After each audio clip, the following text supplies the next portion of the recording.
राज्यातील स्थानिक स्वराज्य संस्थांच्या निवडणुका दिवाळीनंतर म्हणजेच डिसेंबर-जानेवारी महिन्यात होणार असल्याची माहिती राज्य निवडणूक आयोगाचे आयुक्त दिनेश वाघमारे यांनी दिली आहे.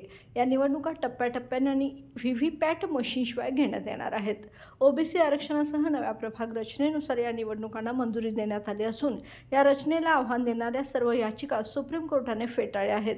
त्यामुळे आता कायदेशीर अडथळा न राहता निवडणुकीचा मार्ग मोकळा झाला आहे.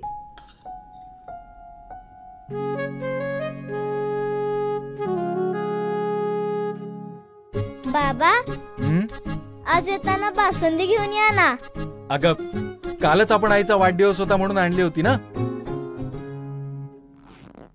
ऐकलं, गोकुळची बासुंदी पुन्हा खावीशी वाटतेय.